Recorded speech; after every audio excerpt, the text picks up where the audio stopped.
Good morning दोस्तों, मेरा नाम है सुमित राठी और आप सभी मेरे साथ है दोस्तों इंडिया के नंबर 1 स्टडी चैनल जिसका नाम है अनअकैडमी यूपीएससी। दोस्तों आपके दिन की शुरुआत होती है मेरे साथ रोज सुबह 5 बजे हम करते हैं 5 बेहतरीन question related to the current affair quiz. ये 5 क्वेश्चन भी होते हैं प्लस हमारी प्रैक्टिस भी होती है।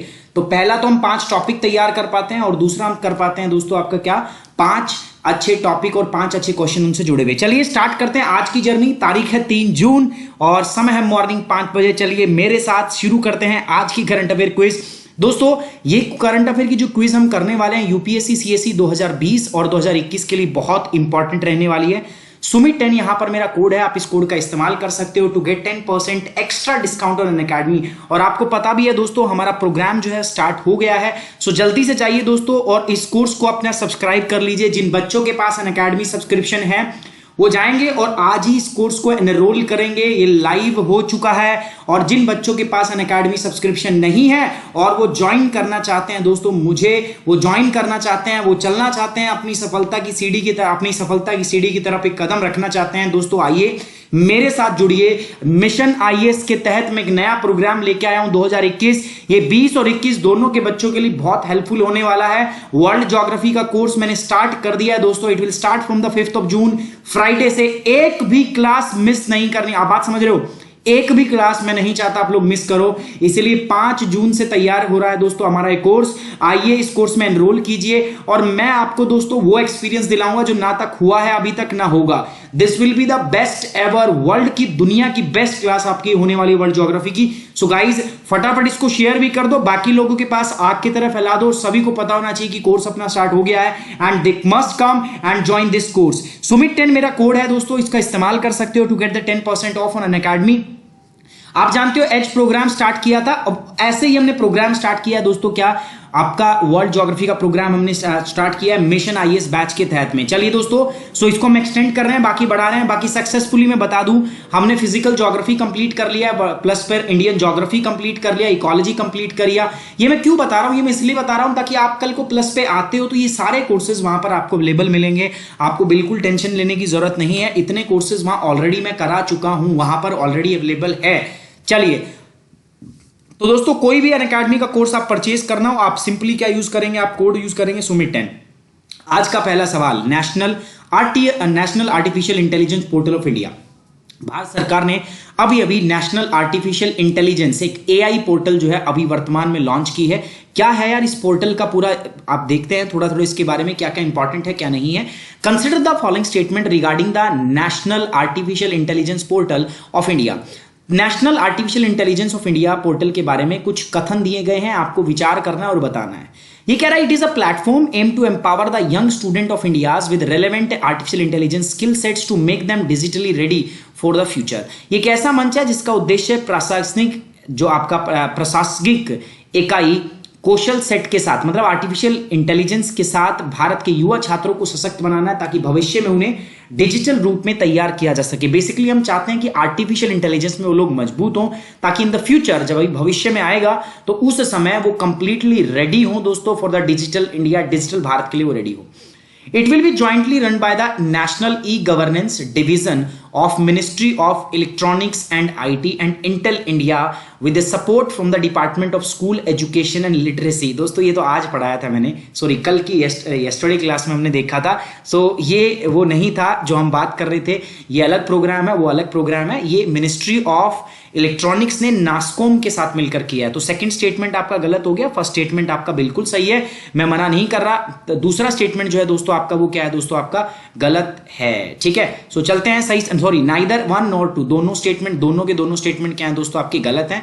क्या है सही जवाब मैं आपको बताऊंगा, चलिए दोस्तों फटाफट से देख लेते हैं मेरे साथ। The union ministry of electronics and information technology, जिसको हम मेटी बोलते हैं, has recently launch the national artificial intelligence portal of India.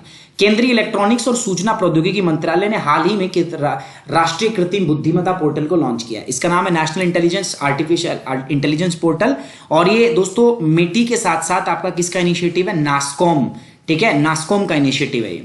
The portal has been jointly developed by Ministry of Electronics and Information and IT Industries and National E-Governance Division of the Ministry of Electronics, IT and NASSCOM, and the IT will jointly run this portal. ये jointly इस portal को run करने वाले हैं। The portal shall work as the one-stop digital platform for all AI related developments in India. जितनी भी भारत में artificial intelligence से संबंधित जितनी भी डेवलपमेंट है, जितने भी विकास है, उनका एकमात्र समाधान होगा, वन स्टॉप सॉल्यूशन होगा। शेयरिंग ऑल रिसोर्सेज, देखो इसके द्वारा जितने भी रिसोर्स हैं आपके वो शेयर किए जाएंगे, जैसे अलग अलग आर्टिकल, कोई भी स्टार्टअप करता है तो उसके बारे में, इन्वेस्टमेंट फंड्स जो हैं वो इन एआई आर्टिफिशियल इंटेलिजेंस के अंदर, कोई किसी के पास रिसोर्स है, संसाधन है, वो भी, कोई कंपनीज हैं वो भी, companies and educational institution related to AI in the India. तो ये एक ऐसी पोर्टल है जो वन स्टॉप डिजिटल प्लेटफॉर्म आपको प्रोवाइड करेगा, जहां पर भारत के अंदर जितने भी आर्टिफिशियल इंटेलिजेंस रिलेटेड आर्टिकल्स हैं, स्टार्टअप्स हैं, इन्वेस्टमेंट फंड है, रिसोर्स है, कंपनी है, एजुकेशन, सबके बारे में आप दोस्तों एक जगह पे बैठ के यहाँ पे आराम से पढ़ सकते हैं, कोई प्रॉब्लम नहीं है।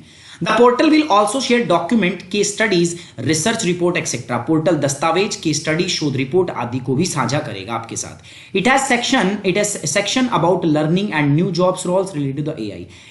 इसमें अगर आप इस पोर्टल पे जाओगे तो इसमें एआई को सीखने और उसके बारे में जो नई नौकरियां जो से निकलेंगी, जनरेट होगी, उनके बारे में भी यहाँ पर बहुत डिटेल से बताया। आजकल ये बड़ा चर्चा में है दोस्तों लो कास्ट अटैक। लो कास्ट अटैक क्या है आपको पता ही होगा, टिड्डा, टिड्डा समझते हो ना, नॉर्मल लैंग्वेज में इसको हम टिड्डा बोलते हैं। यार आपका बहुत ज्यादा ये अटैक हो रखा, देख पा रहे हो आप, देखो डायग्राम में देख के आपको, इसमें आपका जो पिक्चर इसमें देख के आपको पता चल रहा होगा कितने भयंकर मात्रा में ये लो कास्ट जो होते हैं ना टिड्डे, वैसे अचानक अकेले में आ जाए ना, एक एक दो दो आए तो कोई प्रॉब्लम नहीं है, कम मात्रा में आए तो कोई, लेकिन इतने ज्यादा तो बैठेंगे भाई साहब, ये तो खेत को खत्म कर देंगे। देख रहे हैं आपको कितना है, 1 स्क्वायर किलोमीटर में बहुत ज्यादा हो जाते हैं। 1 स्क्वायर किलोमीटर में ये मिलियंस की संख्या में चलते हैं। 150 किलोमीटर पर डे की तक ये डिस्टेंस आपका ट्रैवल कर सकते हैं। ये जो टिड्डे होते हैं ना, जनरली आप लोग देख रहे होगे कि ये आए हैं गुजरात में, आए हैं आपका राजस्थान में, तो पता है किधर से आते हैं ये आपका इंडिया में। अगर मैं भारत में बात करूं तो ये भारत में पाकिस्तान की तरफ से आते हैं, पाकिस्तान, ईरान, इधर की तरफ से भारत में एंट्री करते हैं, क्योंकि उधर जो है ना सेमी एरिड रीजन होता है। सेमी एरिड मतलब अर्ध मरुस्थलीय, और एरिड रीजन होता है, एरिड और सेमी एरिड, मरुस्थलीय और अर्ध मरुस्थलीय क्षेत्र जो होता है, they are ideal for the breeding of these locust. इनके लिए, टिड्डों के लिए ना ये आइडियल जगह है जहां पर ये पैदा होते हैं। तो बहुत जल्दी ये जो टिड्डे हैं वहां से भारत के अंदर में, भारत की तरफ आपका बढ़ जाते हैं, तो भारत में वहीं से आते हैं दोस्तों, वहीं पर इनका ब्रीडिंग ग्राउंड है। तो समझ रहे हो आप बात को क्या है। चलिए इससे संबंधित सवाल पढ़ते हैं, आपका क्या है। Consider the following statement with respect to the desert locust. Desert locust के संबंध में कुछ विचार हैं, आप कुछ कथन है उस पर विचार करो। दे ब्रीड इन द राजस्थान, ये राजस्थान में ब्रीड करते हैं, but not in the Indo Gangetic plain. मैंने अभी बताया ना, मुख्यतः राजस्थान, एरिड और सेमी एरिड, क्योंकि इनका नाम ही क्या है, डेजर्ट लोकास्ट। तो डेजर्ट मतलब मरुस्थलीय और अर्ध मरुस्थलीय क्षेत्रों में ही ये जो है पनपते हैं। दे ब्रीड इन राजस्थान, ये मुख्यतः राजस्थान में ब्रीड करते हैं, but not in the Indo Gangetic planes. लेकिन भारत में जो आपका इंडो गंगेटिक प्लेन है, भारत के गंगा के मैदान है, गोदावरी का तट है, कावेरी का डेल्टा है, वहां पर ये पैदा नहीं होते। बात बिल्कुल सही है, ठीक है, इट्स एब्सोल्युटली करेक्ट। ये कह रहा है कि एज इंडिविजुअल, अगर ये अकेले आए या एक छोटे ग्रुप में आए तो इनसे ना कुछ नहीं बिगड़ता, ये कोई खतरा नहीं है, ये डेंजरस नहीं है। एज एन इंडिविजुअल और in a small isolated groups, locust are not very dangerous. अकेले में ये खतरनाक नहीं है। तो दोनों की दोनों बात एकदम ओके की रिपोर्ट है दोस्तों। सी इज द करेक्ट आंसर, सी क्या है इसका करेक्ट आंसर है। एक्सप्लेन कर लेते हैं इसको, देखो क्या है। They formally lives and breeds in the semi arid और द डेजर्ट रीजन। अगर मैं बात करूं ना इनकी, तो आमतौर पर वो अर्ध शुष्क या रेगिस्तानी क्षेत्रों में रहते हैं और प्रजनन करते हैं। For laying eggs the required bare grounds, देखो इनको अंडे देने के लिए ना आपका बेयर ग्राउंड की जरूरत होती है, which is really found in the area with dense vegetation, है ना। अंडे देने के लिए उन्हें नंगे जमीन की आवश्यकता होती है, जो घने वनस्पति वाले क्षेत्रों में बहुत कम पाए जाते हैं, इसलिए इनको रेगिस्तान, क्योंकि जमीन पर अंडे देते हैं, नंगी जमीन पर अंडे देते हैं, बेयर ग्राउंड पर अंडे देते हैं, तो रेगिस्तान में ही ऐसा पॉसिबल हो पाता है, ठीक है। तो इसलिए इनकी ब्रीडिंग एरिड और सेमी एरिड एरिया में ही हो पाती है।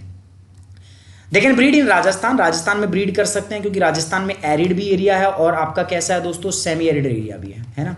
और but not in the Indo Gangetic plains of the Godavari and the Kaveri delta. Hoppers is a stage between the 9th and it is hatched from the egg and is wing adult moth. ठीक है, ये इस प्रकार का दिखता है, देखो टिड्डा कुछ ऐसा दिख रहा है, और ये देखा भी होगा यार आपने, हेलीकॉप्टर कहते थे हम तो इसको। एंड इंडिविजुअल स्मॉल ग्रुप में इतने खतरनाक नहीं होते, लेकिन ये इतने ज्यादा आ जाते हैं कई बार कि 1 स्क्वायर किलोमीटर में इनकी संख्या 40 से लेकर 80 मिलियन अडल्ट हो सकती है। 40 से 80 मिलियन का मतलब समझ रहे हो, 1 million is equal to 10 lakh, 10 lakh को 1 मिलियन बोलते हैं। आप सोच लो, यानी कि 40 अगर मैं बात करूं, यानी कि 400 लाख, यानी कि लगभग 4 करोड़ से 8 करोड़ टिड्डे 1 स्क्वायर किलोमीटर में। सोचो कितना भयंकर होगा, खेत का क्या हाल करेंगे।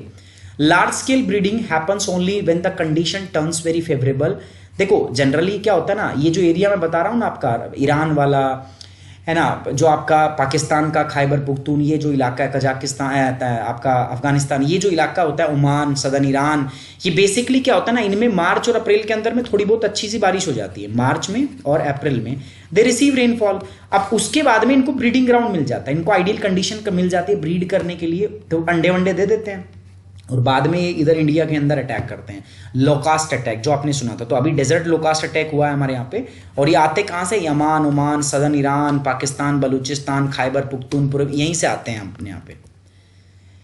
मैनी ऑफ दीज एरिया, मैंने बता दिया, मार्च में अच्छी खासी बारिश हो जाती है और फिर ये पनप जाते हैं, फिर ये आते हैं इधर, है ना। These locust starting arriving in Rajasthan around the first fortnight of April, much ahead of normally June October. अच्छा, जून और अक्टूबर में तो नॉर्मल है ना। जब आपको पता है बाजरा जब हम काटते हैं, बाजरा जो हम काटते हैं, सोरगम जिसको हम बोलते हैं, तो बाजरे की जब कटाई होती है तो टिड्डे नॉर्मल मिलते हैं उसमें।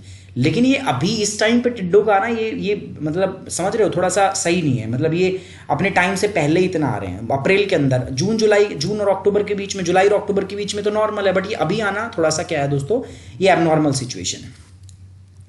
National centre for polar and Arctic and ocean research. अब देखो कोई भी इसका नाम देखेगा ना, नेशनल सेंटर फॉर पोलर, सोचेगा भाई पोलर एरिया में होगा कहीं ना कहीं, लेकिन ये पोलर एरिया में नहीं है। ठीक है, इससे संबंधित कुछ सवाल है, पूछ लेता हूं आपसे। Consider the following statement regarding the national centre for polar and ocean research, NCPOR से संबंधित कुछ कथनों के बारे में विचार करो और बताओ। It is an Indian research development institute situated in Magadan Oblast, Russia, Arctic। गलत बात है यार, ये वास्को डी गामा अपना गोवा में स्थित है, बकवास कर रहा है। It is an autonomous institution under the Ministry of Science and Technology। ये कह रहा है कि ये autonomous institution है जो Ministry of Science and Technology, नहीं भाई, ये अर्थ साइंस के अंडर में आता है। So D is the correct answer, मतलब दोनों में से कोई भी स्टेटमेंट जो है वो आपकी करेक्ट नहीं थी, ना तो 1 ना ही 2। पढ़ते हैं आप। National centre for polar ocean research centre, इसके बारे में पढ़ो। The national centre for polar and ocean research यानी कि NCPOR, formerly known as the national centre for arctic and ocean research, is an Indian research and development institution situated Vasco da Gama, Goa. Goa में स्थित है यार ये, आप कहाँ इतनी दूर भटक रहे हो, ये तो गोवा में स्थित है ना। ये एक ऑटोनोमस इंस्टीट्यूट है जो डिपार्टमेंट ऑफ ओशन डेवलपमेंट के अंडर में काम करता है, जो मिनिस्ट्री ऑफ अर्थ साइंस के अंडर काम करती है, not in science and technology but earth science, which is responsible for administering the Indian Antarctica programme. ये काम क्या करेगा, देखो पोलर एरिया के लिए है ना, तो पोलर एरिया में हमारे एंटार्क्टिका में बहुत सारे मिशन है ना, बहुत सारे स्टेशन है, रिसर्च स्टेशन, जैसे भारती हो गया, मैत्री हो गया, उनकी देखभाल करता है, उनका कमांड स्टेशन है ये। यहाँ पर पोलर म्यूजियम भी है। स्पेशल लो टेम्परेचर हमने यहाँ पर क्या बना रखी है, लो टेम्परेचर हमने यहाँ पर रिसर्च लैब बना रखी है, लेबोरेटरी। लो टेम्परेचर जो पोलर एरिया में होता है ना, ऐसे टेम्परेचर पे हमने यहाँ पर रिसर्च लैब बना रखी है। NCPOR complex is a home to a special low temperature laboratory and is setting up of a national Antarctica data center and a polar museum। दोनों बात आपको पता चली। Apart from the NCPOR operates in the different field of task, इसके अलावा भी बहुत सारे उसमें काम करता है, जिससे मैंने बता दिया हिमाद्री हो गया, operating the Himadri and IndARC arctic research station in the आपका स्वलबार्द में करता है, और स्वलबार्द के बाद कहाँ करता है, नॉर्वे। तो नॉर्वे के अंदर जो हिमाद्री, याद रखना दोस्तों, 2 स्टेशन की बात हो रही है यहाँ पे। एक तो आपका स्टेशन की बात हो रही है यहाँ पर, तो ये जो स्टेशन है ना भारती और मैत्री, ये अंटार्कटिका के लिए। लेकिन यहाँ पर अगर आप देखोगे तो हिमाद्री और इंडार्क ये कहाँ पर है दोस्तों, ये आर्कटिक के अंदर है। समझ में आएगी बात। Managing Indian ocean research vessel ORV Sagar Kanha and flagship of India fleet of ओशियोनोग्राफी study vessels, तो ये भी देखभाल यही काम करता है। थर्ड का पता है आपको क्या है? Terminally high altitude anti defence missile system. ये नॉर्थ कोरिया का और साउथ कोरिया का मामला तो सभी को पता होगा ना, नॉर्थ कोरिया और साउथ कोरिया। ये बार बार नॉर्थ कोरिया बोल रहा है कि जिस दिन मैं न्यूक्लियर वेपन डेवलप करूंगा और तेरे को देखूंगा, तेरे पे न्यूक्लियर मिसाइल छोड़ूंगा, है ना। अब ये जो साउथ कोरिया है ये यूएसए का लाई है, मित्र है ना यूएसए का। ये यूएसए के पास हेल्प के लिए जाता है, यूएसए कहता है चिंता मत कर, मैं तेरे यहाँ पे terminally high altitude anti defence missile लगा दूंगा, ताकि कोई भी मिसाइल यहाँ से आएगी ना, कोई भी जो बसाल्टिक मिसाइल आएगी तो ये जो सिस्टम होता है ना, ये उसको कैप्चर करके बीच में हवा में ही फोड़ देगा, है ना। लेकिन ये जो सिस्टम है ना, इसके खिलाफ चाइना और रशिया वाले जो है ना वो अपनी असहमति जता रहे हैं, क्योंकि चाइना को पता है अगर ये सिस्टम आपका अगर नॉर्थ साउथ कोरिया में लगाता है यूएस, तो कहीं ना कहीं आगे चाइना के लिए एक चैलेंज खड़ा हो सकता है। तो चाइना नहीं चाहता, लेकिन despite the reservation of the China, US ने अभी ये जो प्रोसेस है ये इंप्लीमेंट कर दी है चाइना साउथ कोरिया के अंदर। ये जो थर्ड सिस्टम है वो फिट कर दिया है। Consider the following statement regarding the terminally high altitude area defense third missile defense system. Terminally high altitude area defense third के संबंध में कुछ कथनों पे विचार करो। The missile carries a warhead and relies on a kinetic energy to destroy the incoming missile. Missile एक warhead ले जाती है और आने वाली मिसाइल को नष्ट करने के लिए गतिज ऊर्जा पर निर्भर करती है। मैं बता दूं आपको, ऐसा कुछ भी नहीं है दोस्तों, ऐसा कुछ भी नहीं है, कतई नहीं है दोस्तों। काइनेटिक एनर्जी पे डिपेंड तो करती है, बट कोई वॉरहेड का इस्तेमाल, वॉरहेड मतलब इसमें कोई बॉम्ब वगैरह नहीं होता, ये सीधी जाती काइनेटिक एनर्जी समझते हो, मतलब स्पीड की वजह से, अपनी तेज स्पीड की वजह से जाकर मिसाइल को क्या कर देती है, नष्ट कर देती है। तो इसके अंदर कोई वॉरहेड नहीं होता, एंटी बसाल्टिक मिसाइल होती है और बेसिकली यूएस ने इसको डेवलप किया है। तो ये स्टेटमेंट गलत है, ये स्टेटमेंट आपका ओके की रिपोर्ट है, तो सेकंड यानी कि B is the correct answer. ठीक है, अभी recently China has issued a statement reiterating its long standing objection to the presence of US third missile defence system in the South Korea. हाल ही में चीन ने दक्षिण कोरिया में अमेरिकी थर्ड मिसाइल रक्षा प्रणाली की उपस्थिति के लिए अपनी लंबी लंबी आपत्तियों को दोहराते हुए एक बयान जारी कर दिया है। ये सिस्टम है आपका, आपने देखो ये मिसाइल आ रही है, इनकमिंग टारगेट आ रहा है, इसने रडार ने इसको डिटेक्ट किया, जैसे रडार ने डिटेक्ट किया ये इसको इन्फॉर्मेशन दी, इसने फटाफट ये अपना ये लेके चला यहाँ पर लिया और ये मतलब ट्रक से ही लॉन्च हो जाता है, लॉन्चर है इसका और इसने लॉन्च किया। अब इसमें कोई वॉरहेड नहीं होता, बट इसकी स्पीड इतनी तेज होती है जाके इसको क्या करेगी, फोड़ देगी, है ना, नष्ट कर देगी इसको। Its opposition comes following report in overnight operation to bring a new replacement interceptor missile to the US base in the South Korea. Terminally high altitude defense system third ये एंटी बैलिस्टिक मिसाइल होती हैं। Anti ballistic का मतलब क्या होता है, ये ऐसे जाती है प्रोजेक्टाइल मोशन के अंदर, इसलिए इनको बोलते हैं एंटी बैलिस्टिक। दूसरी होती है दोस्तों, दूसरी होती है ना, उनको क्रूज मिसाइल बोलते हैं। क्रूज मिसाइल क्या होता है, वो सीधी जाती है, उनके अंदर जेट इंजन लगे होते हैं, जेट इंजन जैसे जो जेट में हवाई जहाज में यूज करते हैं उनमें वो जेट इंजन का हम इस्तेमाल करते हैं। और जो ये बसाल्टिक मिसाइल है ये प्रोजेक्टाइल मोशन का इस्तेमाल करती हैं। ठीक है, चलिए, तो ये कुछ इस प्रकार से काम करेगी। इट इज डिजाइन, इसको क्यों बनाया जाता है मैंने बता दिया आपका, जो ये शूट करने के लिए, to shoot down the medium and intermediate range ballistic missile in their terminal phase. तो उसको शूट करने के लिए, उसको गिराने के लिए इस मिसाइल का इस्तेमाल किया जाता है। The missile carries no warhead, इसके अंदर कोई वॉरहेड आपका नहीं होता, मतलब कोई भी बॉम्ब वगैरह नहीं होता, इसके अंदर कोई डेटोनेटर नहीं होता, इनके अंदर कोई भी एक्सप्लोजिव नहीं होता। ये काइनेटिक एनर्जी का इस्तेमाल करके सारा काम करती है।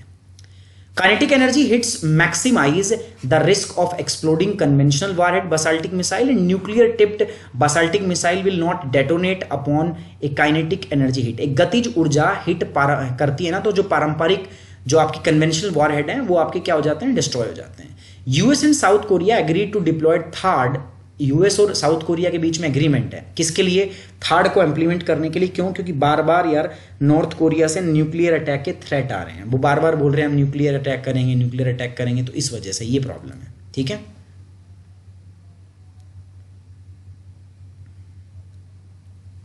अब आप पूछ रहे होगे सर कि अगर न्यूक्लियर बॉम्ब है तो ये मिसाइल टकराएगी तो वो फट जाएगा। नहीं, न्यूक्लियर टिप्ड जो होती है ना, जिनमें न्यूक्लियर वेपन होते हैं तो वो फूटती नहीं है, उनमें एक्सप्लोजन नहीं होता है। ठीक है, तो ये बात एक इंपॉर्टेंट है, एक्सप्लोजन नहीं होगा तो न्यूक्लियर वेपन जो है वो काम नहीं कर पाएगा, तो ये एक इंपॉर्टेंट है। अभी मिल्क डे था ना, 2 जून को नेशनल आपका मिल्क डे के रूप में हम सेलिब्रेट करते हैं। और मिल्क डे के ऊपर चलो कुछ सवाल भी मैं पूछ लेता हूँ। सवाल यह है कि भारत जो है वर्ल्ड में मिल्क प्रोडक्शन के अंदर नंबर 1 आता है। 1998 के बाद India has the largest bovine population, Bharat के पास सबसे बड़ी गायों की पॉपुलेशन आबादी है। A1 type milk is mostly produced by the Indian breeds. एक दूध की प्रजाति होती है, दूध का टाइप होता है A1 टाइप बोलते हैं, A1 A2। तो ये कह रहा है कि A1 टाइप जो है वो भारतीय ब्रीड के द्वारा, नहीं भारत की ब्रीड नहीं है दोस्तों, ये आपका भारत की जो ब्रीड है ना वो A2 टाइप देती है। कौन सा देती है? A2 type. तो ये A1 जो है ये बेसिकली यूरोपियन काउ जो है वो देती है। सो इसमें ये स्टेटमेंट जो है आपका, सेकंड स्टेटमेंट आपसे क्या पूछा है? करेक्ट स्टेटमेंट पूछा है, तो ये तो गलत हो गया आपका, है ना, क्योंकि A1 नहीं है A2 है। फर्स्ट स्टेटमेंट सही है एकदम। भारत जो है, वर्ल्ड मिल्क डे था अभी अभी, है ना, हमने ऑब्जर्व किया है कब आपका, सॉरी जून 1 को था मित्रों, जून 1 को था। और भारत में जो मिल्क बनता है वो A2 टाइप का बनता है, A2 टाइप। A1 टाइप जो है वो कौन देता है? यूरोप की गाय देती है।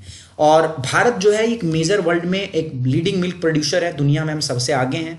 मिल्क प्रोडक्शन में भारत का स्थान कुछ आप ऐसे देख सकते हो कि 1950 से 51 से लेकर 2017-18 से हमारे यहाँ पर जो मिल्क प्रोडक्शन है वो 17 मिलियन टन था यहाँ पर, और अब बढ़कर 176.4 मिलियन टन तक हो गया है, as compared to the 165.4 million ton during 2017 and 16 according to the growth. इतनी रिकॉर्ड ग्रोथ हमने जो है हासिल किया, तो भारत नंबर 1 पर है। ठीक है, ये देखो इस प्रकार से कुछ गायों का दूध यहाँ पे निकाला जाता है। तो 80% जो मिल्क होता है ना, मिल्क प्रोटीन जो होता है वो दूध के अंदर, वो मिल्क प्रोटीन कौन सा होता है दोस्तों? केसीन होता है। 35 to 35% of which in turns comprises beta casein.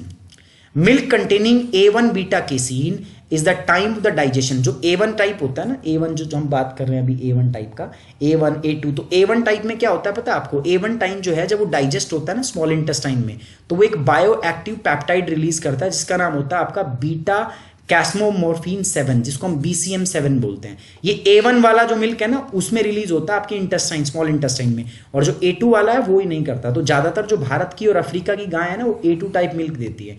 A1 जो है ये अफ्रीकन यूरोपियन काउ देती है, जैसे हॉलिस्टीन हो गया, ये गाय आपकी देती है। 98% of the Indian cow breed and 100% of our buffalo produced A2 type of milk. समझ में आ गई बात ये? ठीक है, सो ये बात आपको समझ में आ गई है दोस्तों। और समझ लो ये बात भी मैं आपको जो बता रहा हूं, मिशन IAS का बैच हमारा स्टार्ट हो गया। कब से? 5 जून से मैं तैयार कर रहा हूं, आपका बैच स्टार्ट हो गया कमिंग फ्राइडे से। जो बच्चा मेरे साथ अकेडमी पे जुड़ना चाहता है, जुड़ना ही है आपको। 5 जून आ गया दोस्तों, सफलता, सक्सेस। वो कहते हैं ना लोग, दुनिया कहती है कि सफल होने के लिए प्रयास करो। मैं कहता हूं अगर सफलता चाहिए ना, सिर्फ सफलता नहीं चाहिए हमें, तो वो चाहिए जिससे तहलका मचे। लोग सफल होने के लिए हार्ड वर्क करते हैं और मैं तहलका मचाने के लिए डबल वर्क करता हूं, मैं ट्वाइस हार्ड वर्क करता हूं, और मैं वही चाहता हूं स्टूडेंट आप भी करो, है ना। इसीलिए आप इंस्टॉल करो अनअकैडमी ऐप, चूज करो आपका वाईफाई, यहां पर आपका UPSC CSC एम में जाइए। गेट सब्सक्रिप्शन पर, गेट सब्सक्रिप्शन में 2 ईयर का प्लान आपको लेना है, क्योंकि 2 ईयर का प्लान अभी कितना है? 92,000 का। आप Unacademy is now offering this course only at 52। देखो कितना डिस्काउंट अभी आपको मिल रहा है, नियरली 40,000 का। और उसमें भी आप मेरा कोड लगाओ SUMIT10, you will get instant discount of, आपको डिस्काउंट मिलेगा। और ये पूरा कोर्स आपको मिलेगा 43,200 43,200 रुपए के अंदर ये कंप्लीट कोर्स जो है आपको मिलेगा। सो दोस्तों देर मत कीजिए, आज ही जाइए और इस कोर्स को क्या करना है आपको? Subscribe by using the code. देखो कोड का बहुत मेन रोल है। अगर आप चाहते हैं मैं आपको गाइड करूं, ठीक है, मैं आपको गाइड करूं, तो देखो कोड यही इस्तेमाल करना, otherwise I won't be able to help you. और मैं चाहता हूं मैं आपको इस प्रोसेस में गाइड करूं। तो सो गाइस प्लीज आपको कोड क्या यूज करना है? SUMIT10। If you want that मैं आपको हेल्प करूं, you have to use this code SUMIT10। आपको कोड यूज करना पड़ेगा क्या? SUMIT10, कोई और कोड आपको नहीं यूज करना अगर आप चाहते हैं मैं आपको गाइड करूं तो। चलिए on this note we are ending the today's class. Thank you very much, take care, bye bye, जय हिंद।